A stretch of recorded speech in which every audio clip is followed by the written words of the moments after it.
Colombia se enfrenta a una crisis fiscal sin precedentes. El país empezó el año con 3.7 billones de pesos de caja, el saldo más bajo en la cuenta de ahorros de la historia. Además, enero de 2025 registró un déficit de 12 billones, siendo el peor inicio de año de todos los tiempos. La deuda de Colombia equivale al 61% del PIB, un nivel nunca antes visto. El gobierno Petro se va a quedar sin caja si no pide más créditos o si no recorta los gastos y ha optado por romper la regla fiscal. ¿Cómo llegamos a esta crisis fiscal? Hay 5 razones que lo explican. Una deuda grande heredada del gobierno Duque por los gastos extraordinarios del COVID y el paro nacional de 2021, otra deuda por el subsidio a la gasolina, un presupuesto elaborado por el gobierno Petro que ha inflado a propósito proyecciones de recaudo, un gasto desaforado por parte del gobierno Petro y la ruptura de la regla fiscal. Empecemos por la primera, el COVID y el paro durante el gobierno de Iván Duque. Por la crisis del COVID, el recaudo por impuestos bajó de 157 billones de pesos en 2019 a 122 billones en 2020. Además, el gobierno de Duque incurrió, como todos los del mundo, en gastos extraordinarios para comprar vacunas, dotar las UCIs y dar subsidios para reactivar la economía. Para cubrir estos gastos, Duque tomó varios préstamos. Entre estos, 3 de corto plazo con el Fondo Monetario Internacional, de un total de 17.000 millones de dólares. La deuda pública pasó del 49%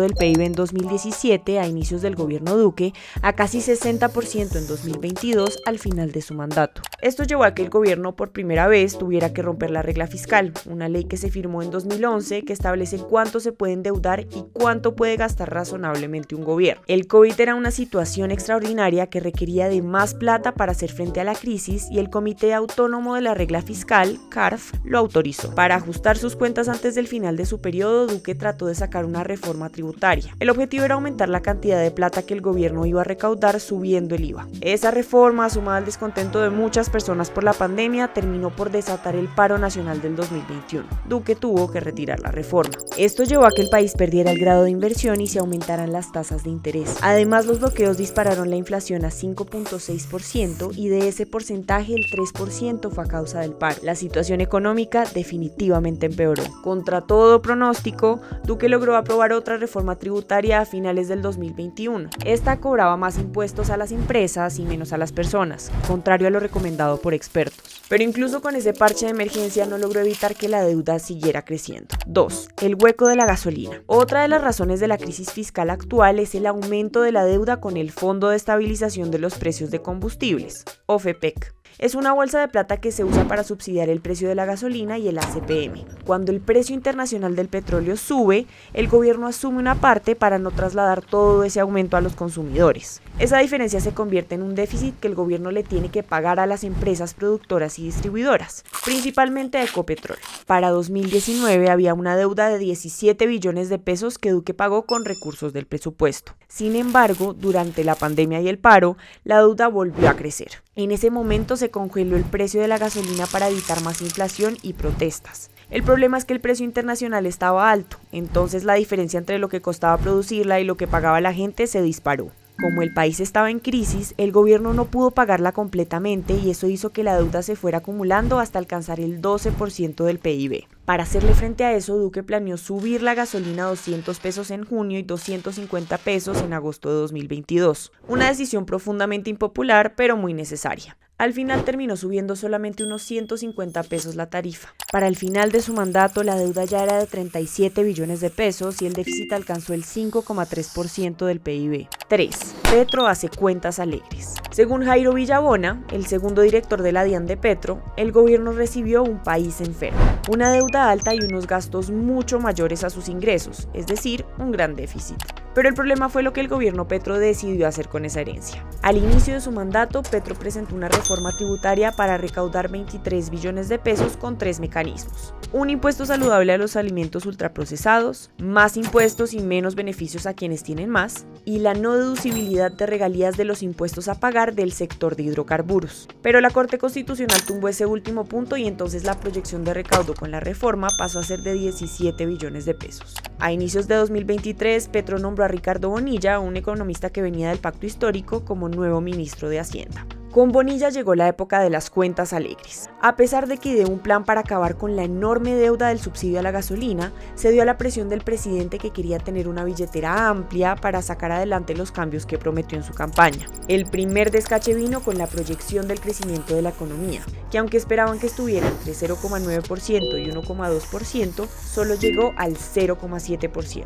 Luego, durante la construcción del presupuesto de 2024 que se tramitó en 2023, Petro presionó a sus funcionarios a proyectar un recaudo más alto para justificar un alto gasto. Villabona dijo que el presidente mismo daba la orden de cuánto debían poner en cada rubro, sin importar que existiera el riesgo de romper la regla fiscal. Luego, Bonilla presionó a los miembros del CONFIS, el Consejo Económico y Fiscal, que le aprueba el proyecto del presupuesto al gobierno, a aceptar metas de recaudo cada vez más fantasiosas, a pesar de las objeciones de varios de ellos, incluido, según dice él, el entonces director de la DIAN, Luis Carlos Reyes. En agosto de 2023, el Congreso aprobó un presupuesto de 502 billones de pesos, asumiendo una meta de recaudo de 290 billones de pesos. El gobierno Petro recogió solo 237.179 billones de pesos. A todo eso se sumó el escándalo de la ONG-RD. En junio de 2023, 20 congresistas avalaron un proyecto de adición de 300.000 millones de pesos al presupuesto de la DIAN para modernizar la entidad y mejorar su capacidad de cobrar impuestos. Era una plata clave para Reyes y sus altas expectativas de recaudo, pero al final decidieron quitarle 200.000 millones para pasárselos a la ONG-RD. Hoy se sabe por las confesiones de su corrupto director Olmedo López que esa plata se utilizó para pagar coimas a congresistas para aprobar las reformas del gobierno. Bonilla logró mantenerse en el Ministerio de Hacienda hasta diciembre de 2024 y ya para ese entonces logró convencer a Petro de que si el gobierno no hacía un recorte drástico del presupuesto de ese mismo año, se iba a quedar sin caja, tanto que por decreto tramitó un recorte de 28 billones de pesos. Un ajuste enorme que dejó en evidencia las cuentas alegres del presupuesto. Para empeorar las cosas, la aprobación de la reforma pensional y la del sistema general de participaciones golpeó el precio de la deuda aún más. Ambas contribuyeron a enviar señales negativas a los bancos y los inversionistas. 4. El gobierno Petro aumenta sus gastos. Los presupuestos nacionales de 2023 a 2025 tuvieron un crecimiento mucho más grande que años anteriores, y lo presupuestado para gastos de funcionamiento entre 2022 y 2025 pasó de 209 billones de pesos a 328 billones, un aumento de 119 billones. El gobierno Petro ha seguido gastando lo mismo o más que durante el COVID, sin un evento extraordinario de por medio. La proyección del déficit ya está en un 7,1% del PIB, una cifra que no alcanzaba desde la crisis de la pandemia y del paro nacional de 2021. Y la deuda del país ya está alrededor de 1.000 billones de pesos, un 61% del PIB. En enero de 2025, el viceministro Diego Guevara entró a reemplazar a Bonilla, consciente de que si no hacía nuevos recortes llegaría el día del juicio final, como llaman en el ministerio al momento en el que el gobierno se quedaría sin plata si no tomaba préstamos que implican romper la regla. Entonces le propuso a Petro un plan de ahorro mensual. La respuesta del presidente, despedirlo. Nombró en su reemplazo a Germán Ávila, quien desde que llegó a esa cartera en marzo de 2025 dijo que su papel no era contradecir al presidente. Eso significó más gasto y cero recortes. 5. El gobierno rompe la regla fiscal. El mercado internacional castigó la indisciplina con las finanzas públicas, se disparó la prima de riesgo y se ralentizó el apetito de inversión extranjera. Colombia también perdió acceso a la línea de crédito flexible del Fondo Monetario Internacional. El país entró en un círculo vicioso peligroso. El gobierno, en lugar de recortar sus gastos, hizo lo que muchos pronosticaban.